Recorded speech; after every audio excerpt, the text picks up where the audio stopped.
I don't blame myself for everything? Nobody's telling you to think that way! Whoa. There will be people here whose lives her mere presence has changed. Mine, most of all. You. Oh, Ashton! You have us. Thank God! Zach is here! My goodness! Both of them pause, waiting, when I pull it out to check the caller ID. It's back. Ah! No! Oh, no! God damn it, Rebecca, where are you? No! Louder than the line drops dead! The second my eyes land on the screen, understanding dawns me. I'm useless.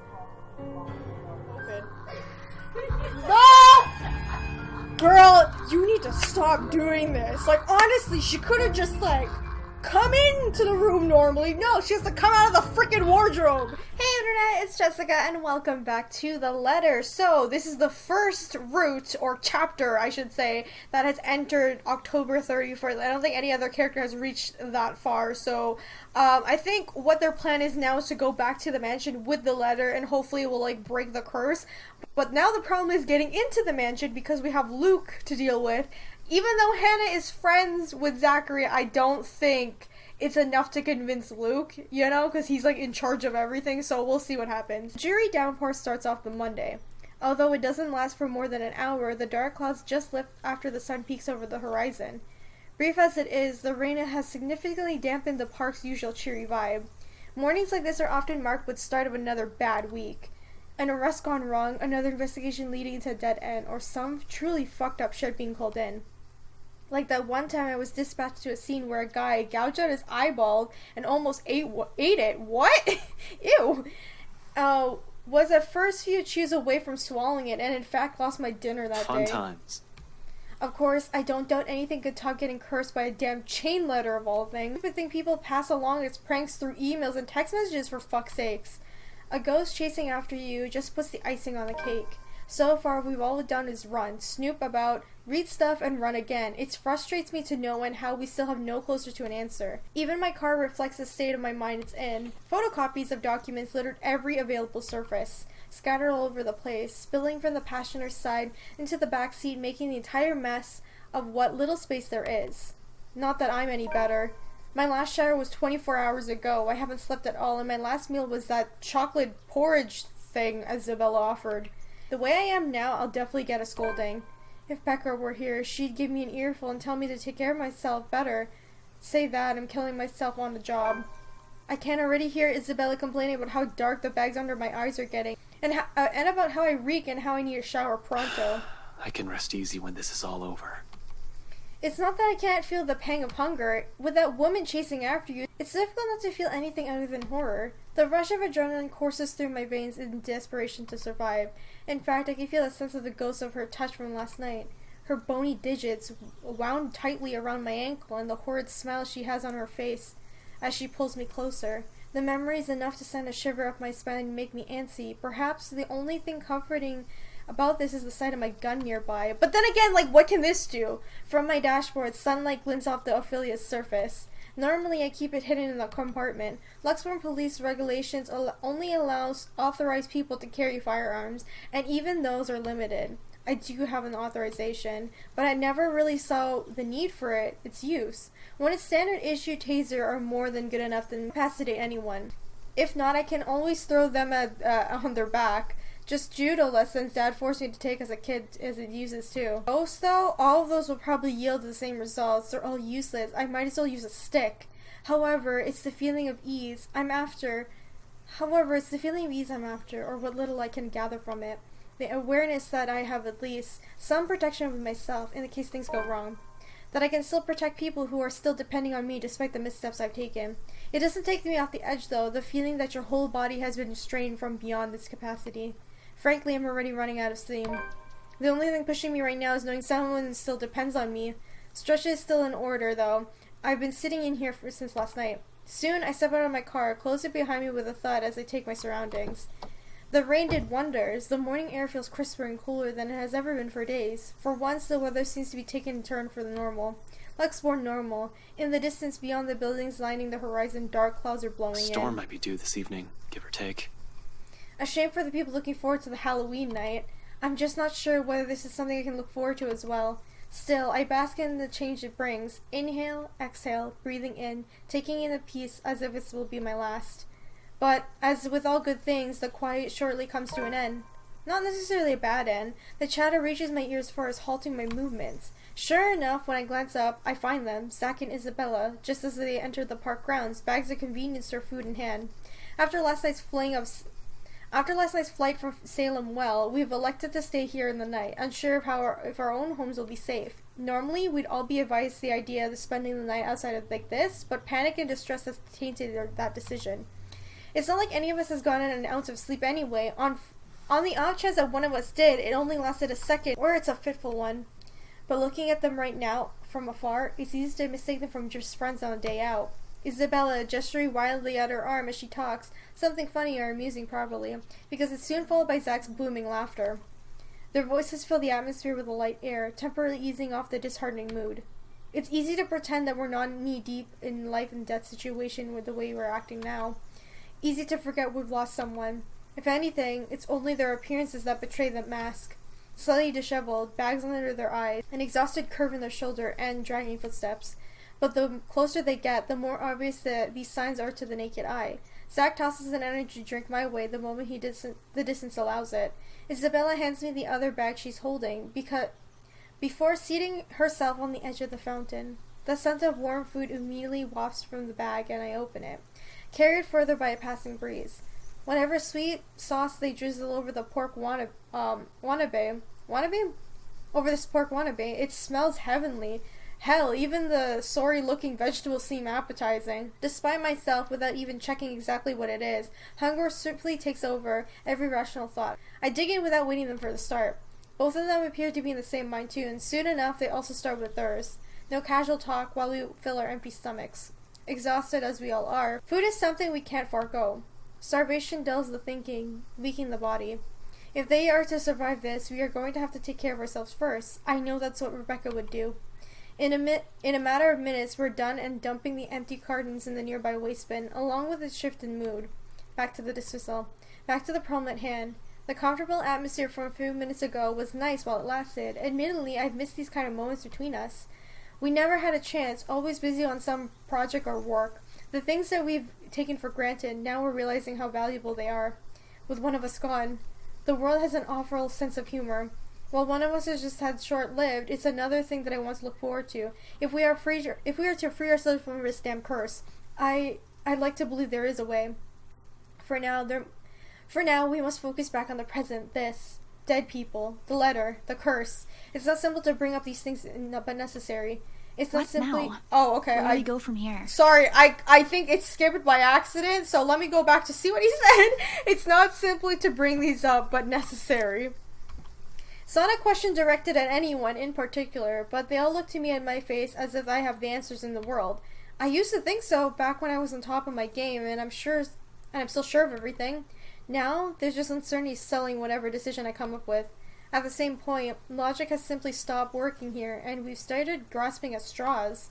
Along with the exhaustion, fatigue, and stress, we have enough kindling to get the fire burning. Oh, okay, the not-so-pleasant kind of I fire. think it's clear. We can't just stay here. But we can't just keep running like this either, Zach. We don't really have a choice, Bella. We can't even go back to our own homes. No matter where we go or hide, she's gonna get us. You're giving up again. I ain't! I'm just being realistic. Well, it's true though, because like in reality, what are they supposed to do? Because like Zach has a point. No one knows the answer. How do you even know if going back to the mansion, like what Ashton suggested, how do you know that's gonna work? How do you know? Nowhere's safe. Even if dying's the last thing I want to do right now, I can tell there is no way that woman's. This is just like your movie all over again. This and that are two different things, Bella. And you know what? Right now, I'd rather see my movie flop twice over than go through this. Just because this whole thing doesn't look good doesn't mean there isn't a way out. Zach, I know Rebecca wouldn't. Rebecca's gone, Bella. And if what happened last night didn't tell you how bad, I know that. You don't have to keep reminding me. Everyone's on edge, you know, because they just lost Becca and then no one has slept or eaten properly, so this is not good. Do you really think I don't blame myself for everything? Nobody's telling you to think that way! Whoa. No, but you might as well just say it. Even if no one else does. I know I've never everyone seen Zach thinks that this mad. is... All right, that's enough! Both of you, stop this! They both falter to silence at my words, and an awkward, stifling mood descends between the three of us. Can I just imagine they're in the park right now and they're all screaming? Wouldn't people be staring at them? I did not mean to shout, to snap at them, to add to the kindling, not to the moment at any time, anywhere she might get us or one of us. We're all in the same boat, yet we are here, playing at the blame game. Little by little, we're falling apart, caving into pressure, to the bleak situation we're trapped in. Did that ghost mean for this to happen? To divide each of us so she can pick us off one by one right after? Who knows? Anything's possible now if her kind can exist. With the fire burning between us rising as high as it is now, I'm afraid, deathly afraid, that the possibility might come sooner than I can figure out all of this. Fuck, I can't think straight. I can't believe the next words that are coming out of my mouth. That out of everyone, I have to be the one saying these things. This is more than their fault than mine, keeping at the peace, place in everyone, while I unintentionally aggravate people with badly chosen words. Funny how fast the tables have turned just after one unfortunate incident. How am I supposed to If cope? we all want to get out of this mess in one piece, we're gonna have to cool our heads first. Before my own temper flares, I walk away and slide back into my car. If the door slams with more force than needed, I'd like to blame the pent-up anger boiling in me. I'm not even sure what or who I'm angry at. The ghosts? At them? Or maybe at myself for being this useless? But because despite none of them saying it, I know, goddammit, they're still counting on me. In spite of my failures, or even harsh words I've uttered, or how unbearable I can be as a friend. It's when the tensions are after the argument finally breaks, one by one, they follow me and get in the car. It's a concerned glance as they shoot my way when I start the engine without a word and drive off. It's their silence, a heavy gift, their unwavering trust. Yet, it's one I'm more willing to carry, even through my own exhaustion, if only to keep them safe. In this city of 68,000 strangers, they're the only ones I have left. Though, in all seriousness, a good rest is still our best bet right now. Thinking of an exhausted brain is almost as good as running around in circles. We might as well just throw ourselves at the ghost and be done with this. The local Irish pub may not be the best place to hang around when one hasn't slept a wink or you're stressed. More often than not, it's loud. Someplace the music played by drunkards grate the ears, and the whole place smells like piss on a bad day. All in all, it's a very definition of the lost place. I'll hang around after the wakeful night, but it's safe. Or as safe as it can be with G's security watching the place. Makes it easy to find help in case you ever find yourself in a tight spot. The place being owned by a person I've implicitly placed my trust on provides some semblance to comfort too. Gregor, bartender G, or just G to his regular patrons, might be rough around the edges, sometimes a bit too gruff for a man serving drinks behind a counter, but he belongs to the good folk of the city. If there's anyone in this place I can rely on to look after people more important to me, it's probably him. He means well, surprisingly, despite his surly demeanor. Cares to some extent for people he likely only sees once or twice a week on a bad day. Not the best job in the world in my opinion, but that's exactly it, isn't it? In wine there's truth. Alcohol in this case, it loosens the tongue, forces one to let his or her guard down. Whatever ambitions anyone has, it all flies straight out the window after a few glasses. Look at Marianne. It has him observant too. Always one or two things to say about someone or something. Most of the time it's me, opinionated ass. But God knows how many times that I've asked for his help when I met with a dead end in the case or I'm in trouble. The time's no different. As expected, the moment we show up, he's kind enough to offer us a room in the back of his shop. A single look on my face, I don't even need to say anything, and the next thing we know, he's heading us in. No questions asked. Maybe it's also for the reason why I find myself drifting towards the station hours later, after having gotten some much-needed shut-eye.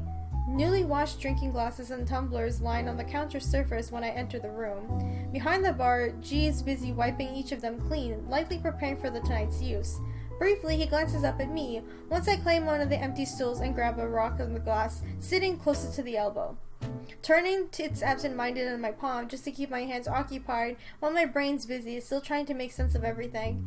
Even at the dead hour, with only a few patrons milling about, this place still smells like strongly of liquor. Honestly, I've never grown fond of it. Regardless of how many times I made a tip or sat here on the same spot, just talking with the old man. I'd never been fond of drinking in the first place. Yet, oddly, it's the nasty odor of the brewery that helps me clear my mind this time, along with the lack of establishment and usual hubbub and the occasional clinking of glasses. Even more bizarre is that, through my lack of words, G doesn't say anything. Although it's clear from the way his mouth is curved up and his tight front has his questions, a buckload of it, he wisely keeps it shut. Instead, he simply focused back on his work, rinse, wipe, stash away, repeat, going through the motions with such familiarity, it's almost a trance. With these thoughts swimming through my head, it's easy to lose track of everything around me. One solid lead on this, one possible way to sort this out, but will it work? Especially if my assumptions are correct and that the reason Zach was here yesterday morning was because of this curse. Something must have happened there for him to see the need to visit the place that morning. What if the couple had fallen victim to the curse too?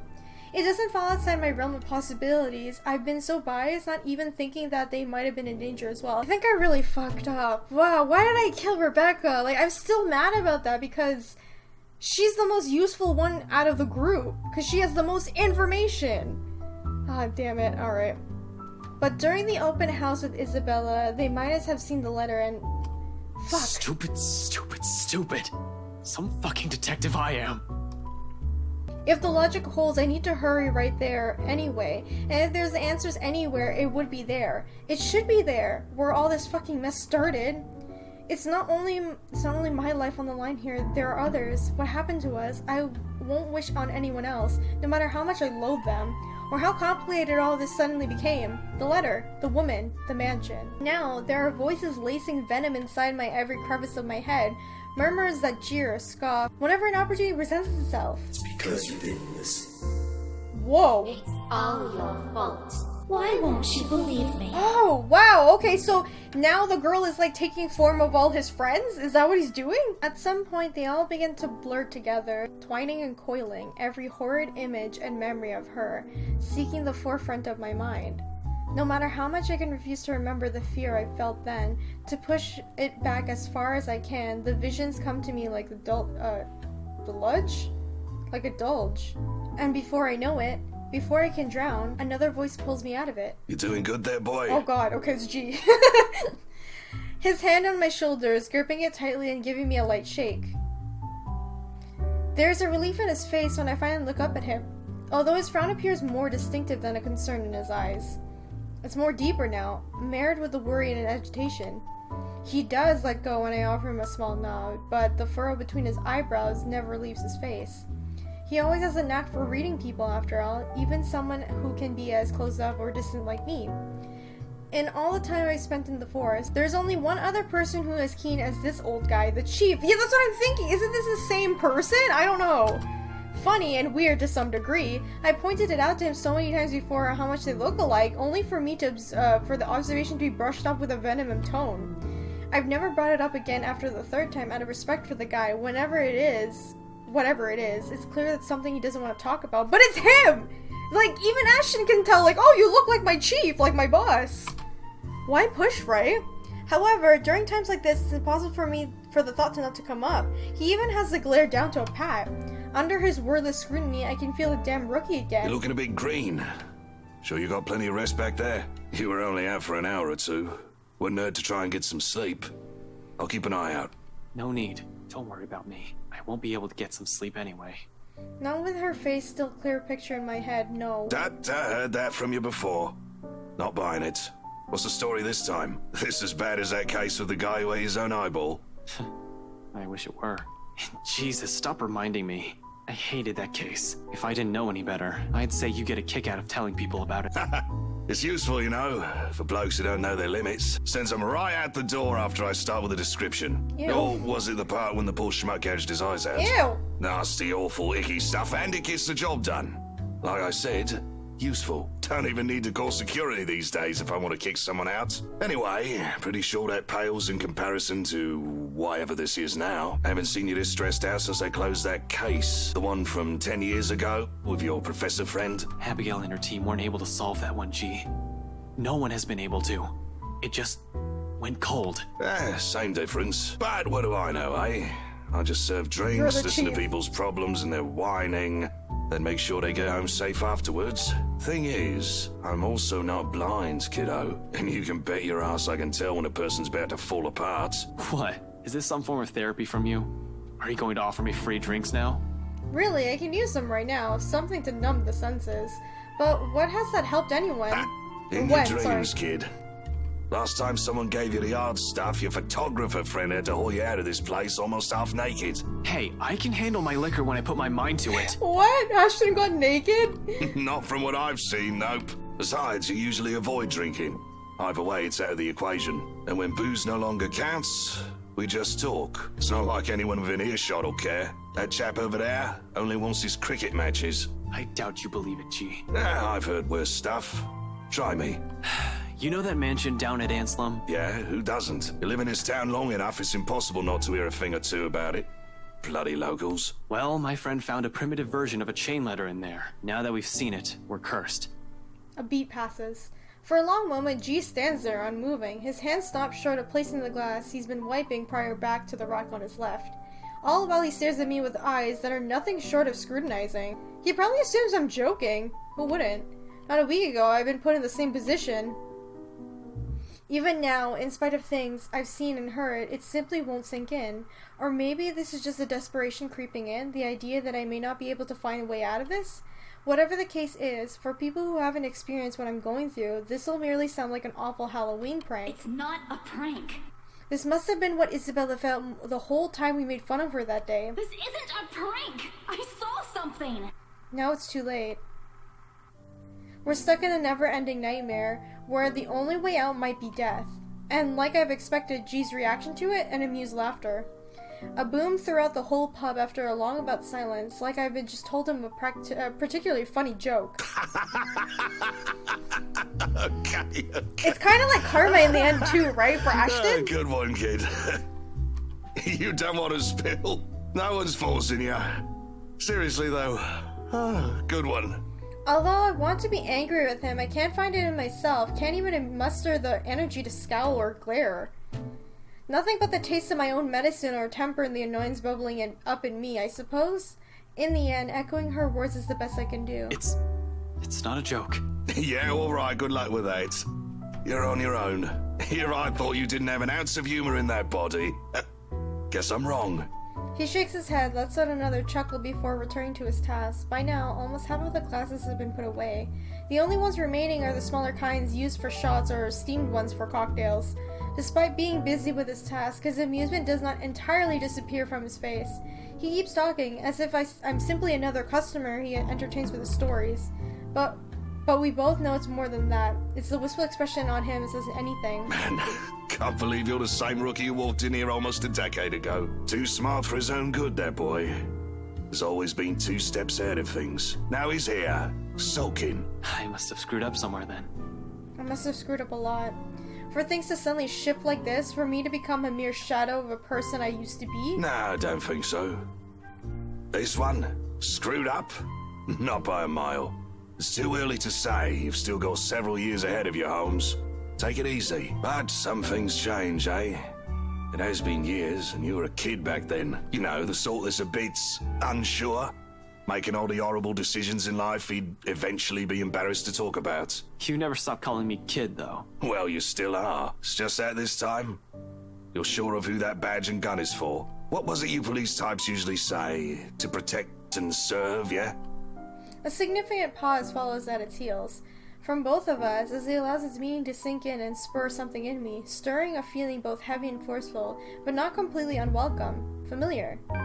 Though before I can even clarify what he's trying to imply or gather my thoughts on the matter, G turns away to begin his work on the silverwares. He'll need those, too, once more than his patrons come for lunch. Slow and easy. A sharp contrast with the strained air that we've been wading through these past weeks. A fleeting moment, but one I allow myself to relish, if only because of its absence lately. The way things are now, this is almost a gift. So when it all ends in a loud shuffling of the foot from the adjacent hallway, I sigh is all that leaves me. There's no need for me to look up to know who it is. Zach's treads alone are telling. There's always a weighted set to them. Steps that are taken with a lazy cadence? independence. Like he's always trying to make himself smaller, less conspicuous than he actually is. In a place he's familiar with, he also tends to linger, stand awkwardly to the side, as if he's too afraid to break something. Oh, that or he's waiting for a permission of some kind. Either way, he's never been the kind to barrel headfirst into things or forego courtesy despite appearances. Much like how Rebecca's mother, Henning, believes that her fiery temperament or Isabella's rare display of maturity around at odds with her youth. There have been a lot of those in my life, it seems, more so for the people I've grown closer to over the years. Walking contradictions we are all. It's a wonder how we ended up friends in the first place. But maybe that's also exactly why. To some extent, there is still understanding there. It's knowing that no matter how long you've been together, or how familiar you are with the person's habits, or how many lifetimes there might be for all of you, one can never fully know a person. Sometimes it works because they merely chose to stay. Sometimes it's simply as someone extending a hand first for an apology, regardless of every hurtful word said. Hey, Ash? The time I glanced at him briefly. But somehow this is another thing I'm afraid to see crumble right in front of me. One wrong word, if it's going to end in another argument, we might as well have stopped early as now. There's another long pause from him, during which he can't figure out what to do with his hands. In the end, he chose to stuff both of his pockets and train his eyes on the now empty space between the counter. Without our notice, Gia slipped back to the kitchen, leaving only the two of us and everything awkward in the world at the moment.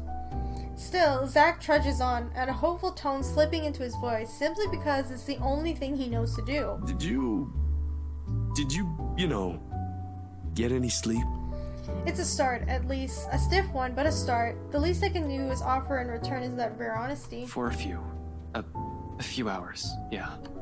Curt, brusque, not an ounce of friendliness in it. In spite of it, Zach takes it in a sign. Relief washes over him as his shoulders relax and he releases a tense breath.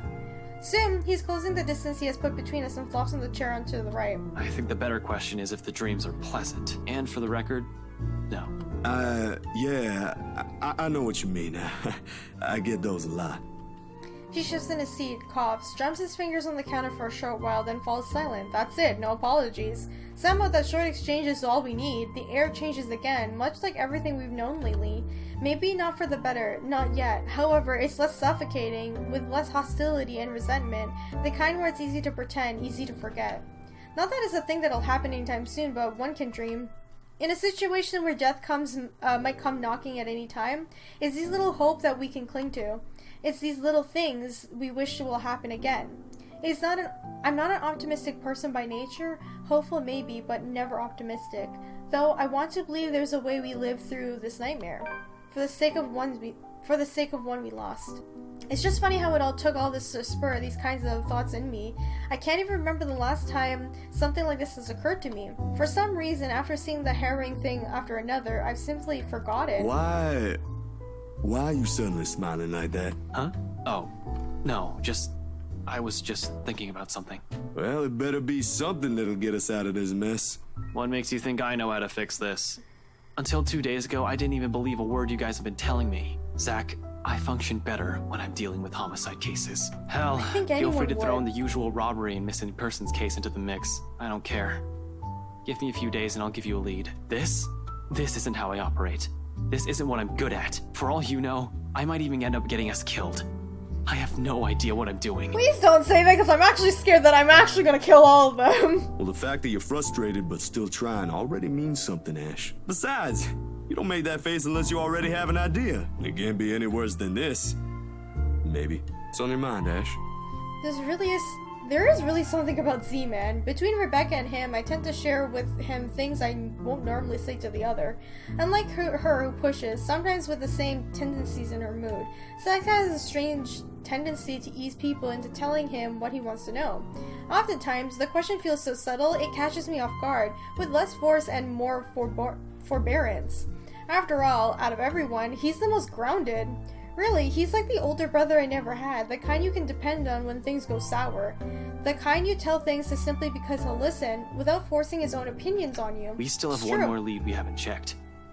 I'm gonna look into it tonight. By yourself? It doesn't take him long to put two and two together, and his calm expression abruptly dissolves to worry the second he realizes what I mean.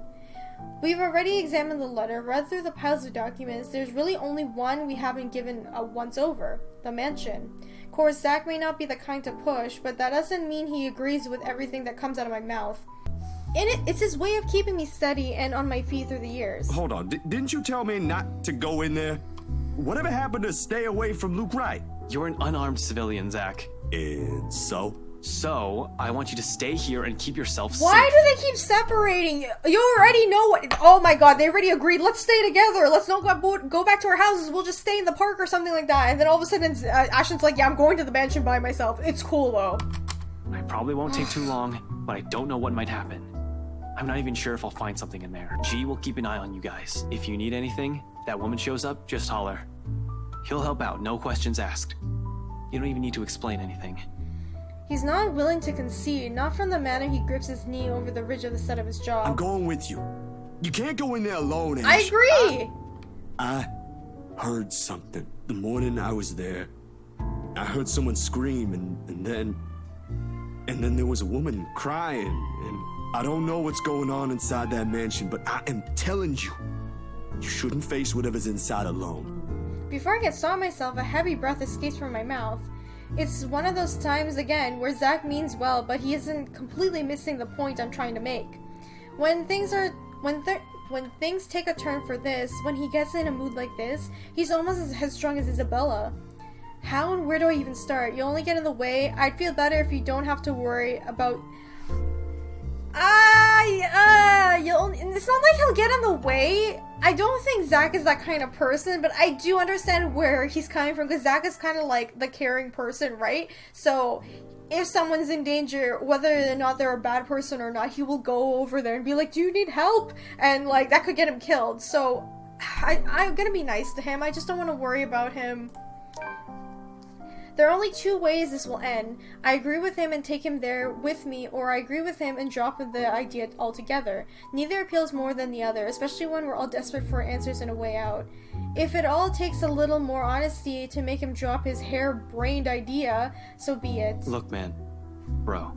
Z-Man. Zach. You don't need to drop all Zachary, the nicknames. Listen. I know you only want to help. Like hell! Whoa! This ain't just about helping, Ashton! You're throwing yourself in the thick of it, on your own! Was your fall last night really that bad? Did you hit your head hard? Yeah, did I make him upset? Yeah, well, no, actually, I'm still plus with him, but yeah, you know. I honestly can't tell if you've gone stupid or just plain suicidal. Both? My head's okay, Zach. But it won't stay that way if we don't do anything about this. Someone has to. Seriously, this is already a desperate move. The longer we dally, the faster we're losing our options. Do we even have one? Looking back at it, this whole business with the ghost seems perfectly set up to drive us to a corner. Either until we lose our minds or she gets us. It's starting to feel like there is an escape. We've already become her plaything the second Isabella found that letter. That our lives are still in her hands ticks me off big time, but the idea of watching the people I care about die helplessly, more so. They're much safer here than they are with me. It's a selfish thought, I know, born out of fear. So in case things go airy, the very last thing I want to do is for Zach to take the fall with me. I've already made enough of mistakes. And that means it's just you. Just me. Suddenly he clamps up. It all gives away his real thoughts, long before two words have even made it out of his mouth. I'm sure you already know about this. This won't really bring her back. Oh, Rebecca. Maybe this is you trying to make amends, or whatever. I don't know. You're making your own decisions here. But if something happens to you, it'll be just that. You'll just be another dead body out there. Please, don't do something like this. Don't worry. I'm not stupid enough to get myself killed. I just want things to go back to normal, Zach. Another dead air follows at the heels of that one admission. The meaning of my words, too heavy, too striking, it stuns us all into another lull. Optimism aside, we're both aware that's impossible. We're going to have to deal with the trauma right after. There will be the images, the voices whispering inside our heads, the foreboding feeling, the stench of her blood, gore, and death trailing after us. We may survive this, but those things? They will remain in us for a long time. One does not survive something like this without it leaving something in you. Just the mere thought of what might come right after makes me dread it.